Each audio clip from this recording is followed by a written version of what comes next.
Hi everyone, Luke here. It's really good to see you again. I mean it. Every time I come back to this channel and hit record, I feel like I'm meeting a group of friends who are trying to do something important with their lives.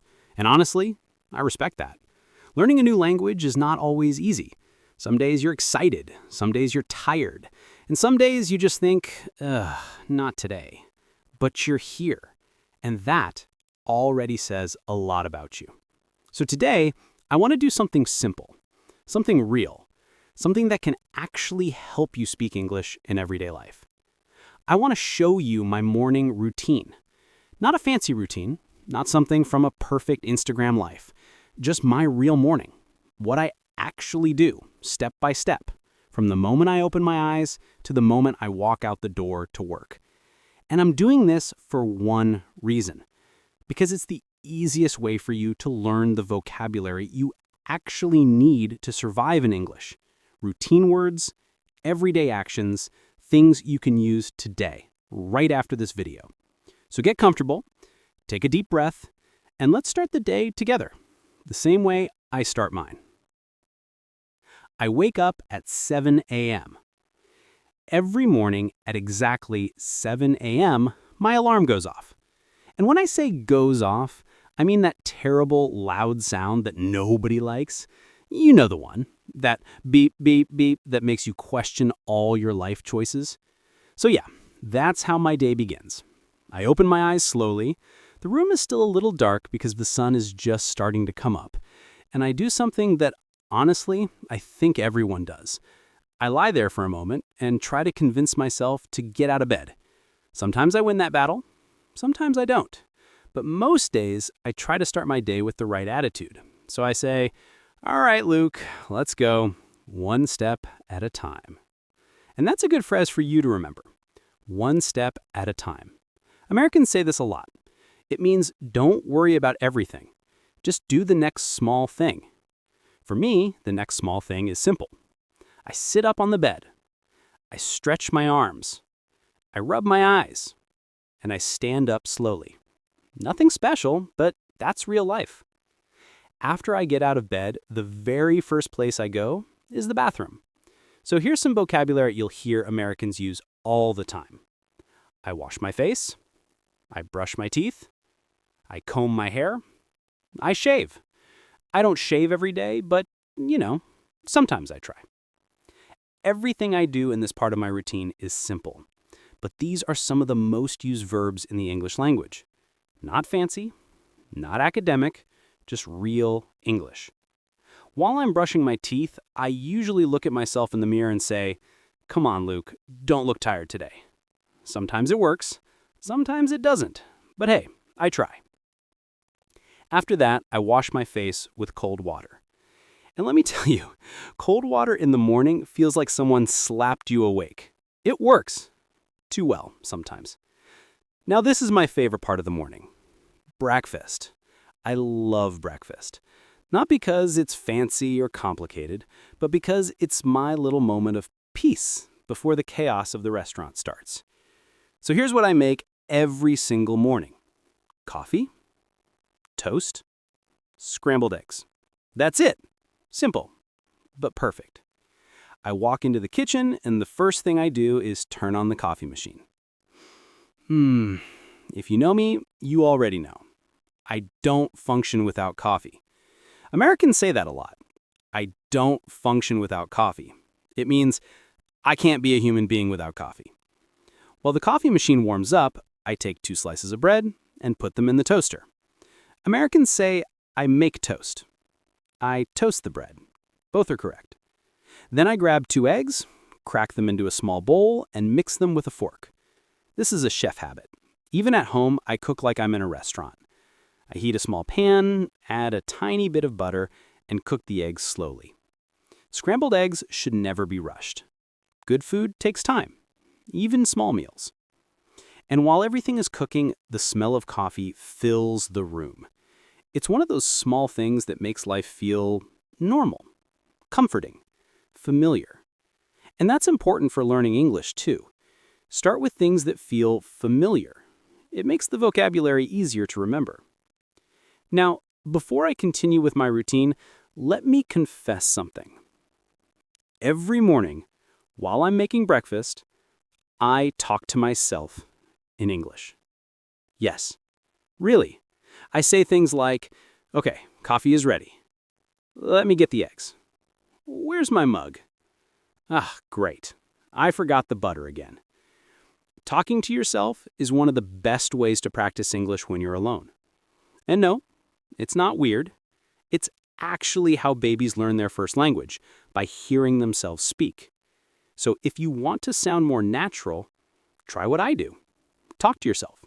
Narrate your routine. Say what you're doing while you're doing it.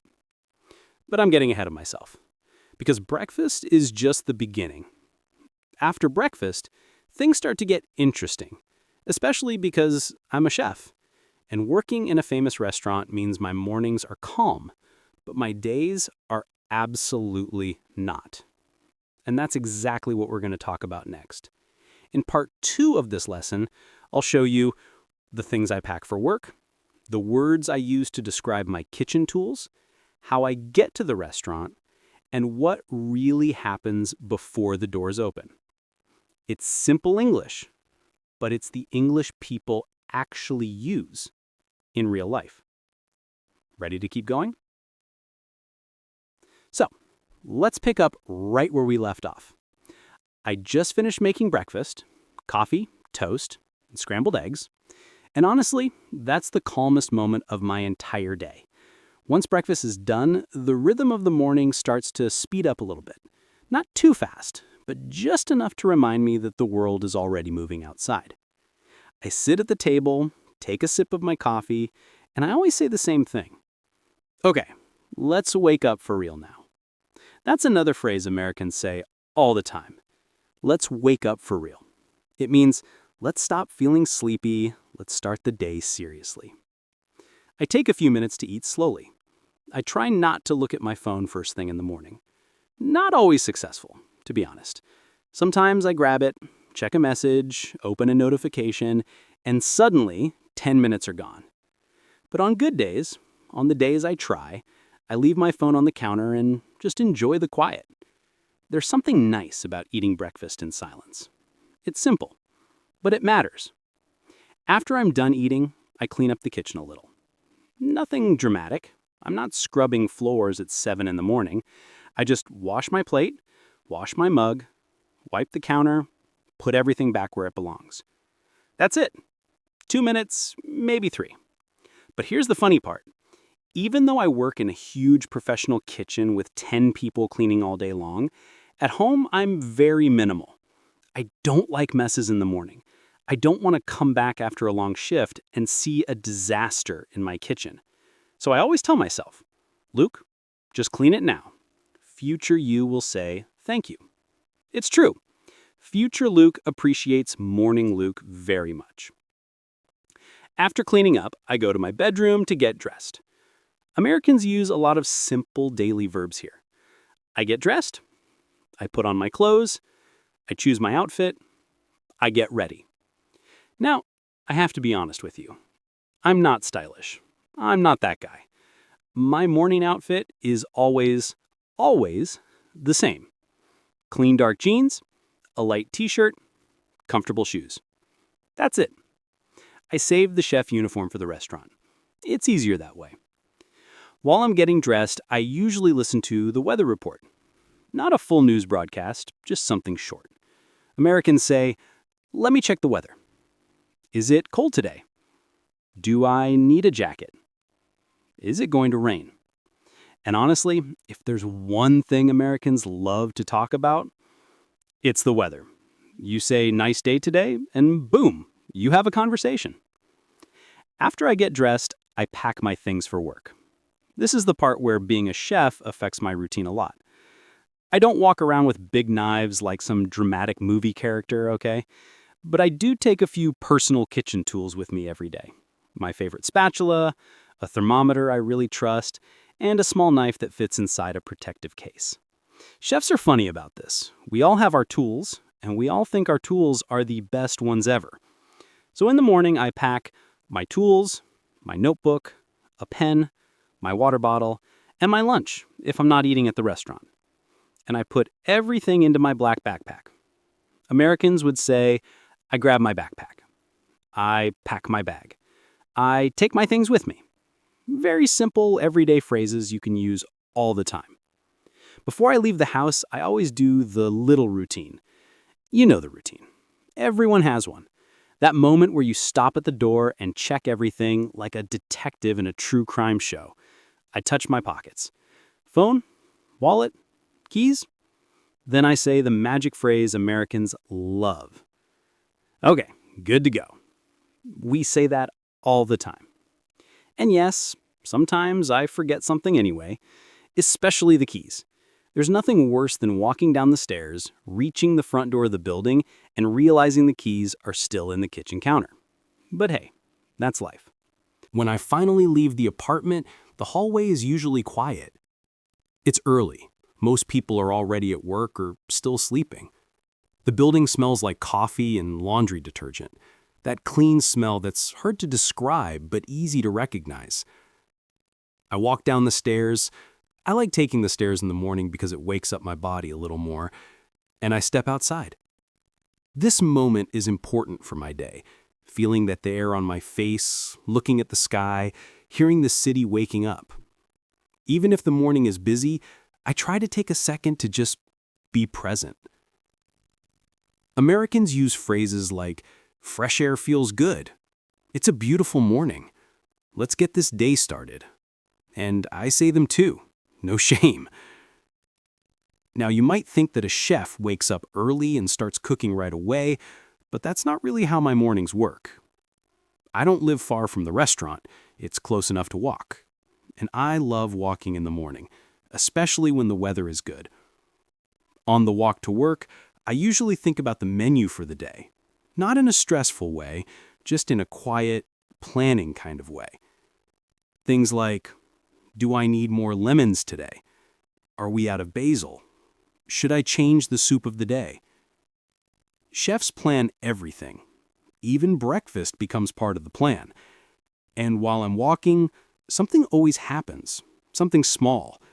Maybe I see a neighbor walking their dog. Maybe I see someone jogging. Maybe I see a little kid waiting for the school bus. Those moments are tiny, but they make the morning feel alive.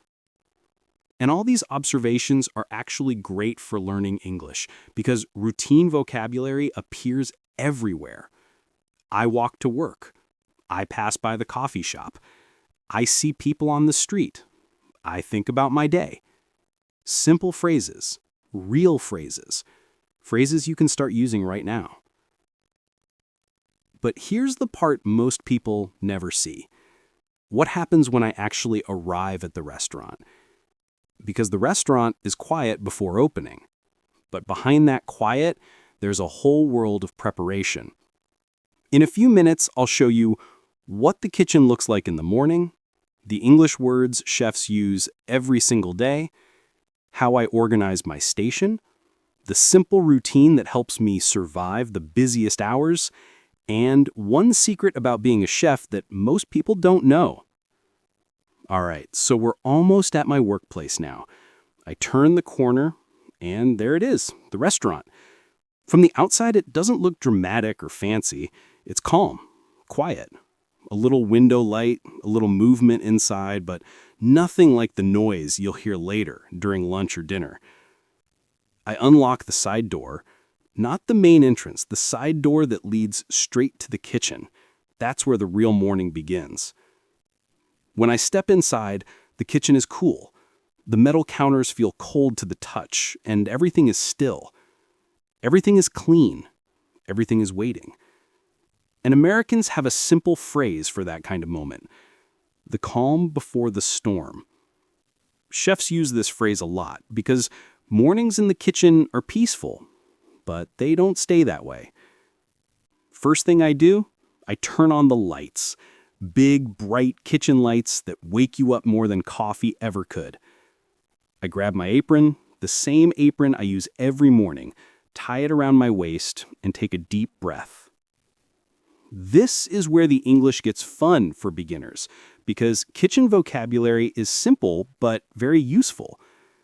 apron, pan, pot, knife, spoon, cutting board, fridge, oven, stove.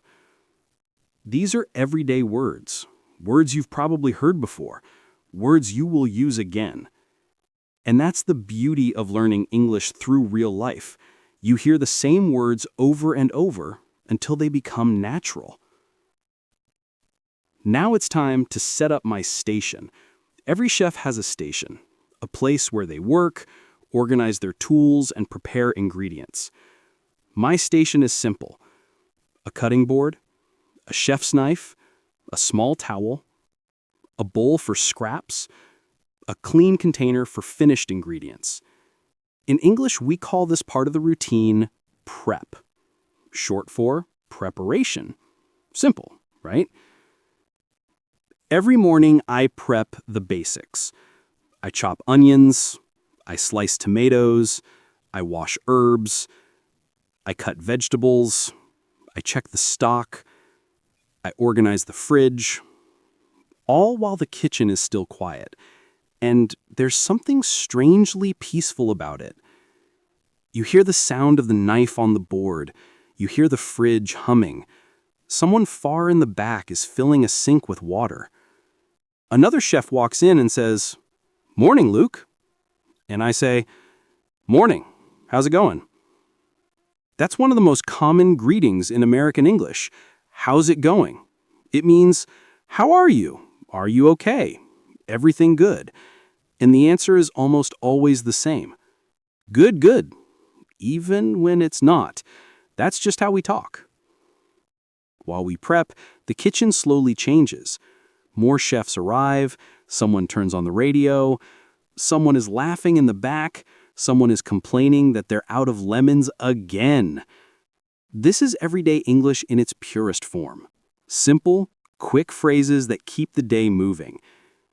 Can you pass the salt? Where's the butter? I need more garlic. The oven is ready. The soup needs more time. You don't need complicated grammar to survive in a kitchen. You need simple words, clear words, useful words. And that's exactly why I want you to learn English this way, through real routines, real moments, real conversations. Now, here's something people don't usually know about chefs. The best part of our day is not the big plates we serve. It's the simple things we do before anyone arrives. The calm, the focus, the little rituals. Pouring oil into a pan, sharpening a knife, lining up ingredients, making sure the station feels like home for the next 8 or 10 hours. There's something almost meditative about it. And that's when I usually think, wow, I get to do this for a living. And I mean it. Cooking is hard. The hours are long, the pressure is real. But creating something with your hands, something people will taste and enjoy, that's special. And that's something English can give you too. The ability to create something new and to connect with people in a whole new language. Now, if you're a beginner learning English, I want you to remember something. You don't need big, difficult sentences. You don't need perfect grammar. You just need the basics, the simple verbs and nouns that help you talk about your day. Like, I wake up at 7. I make breakfast. I leave home. I walk to work. I start my day. I cook. I walk. I clean. I get ready. These are the verbs native speakers use all day long. By the time the prep is done, the kitchen is alive. You hear pans heating up. You hear ingredients sizzling. You smell garlic, butter, onions, fresh herbs. The peaceful morning becomes the busy day. And that's where my routine ends, and the real work begins. But I wanted to share this with you because learning English is not about memorizing lists or studying grammar all day. It's about understanding real life in English, daily routines, normal conversations, small actions that repeat every day. If you watched or listened all the way until this moment, I want to say this. I'm proud of you. Not because the words are easy, but because you stayed. And staying is how you get better. Remember, learning English is a journey, your journey, and you don't have to do it alone. I'm here. We're doing this together, and I'll see you in the next episode.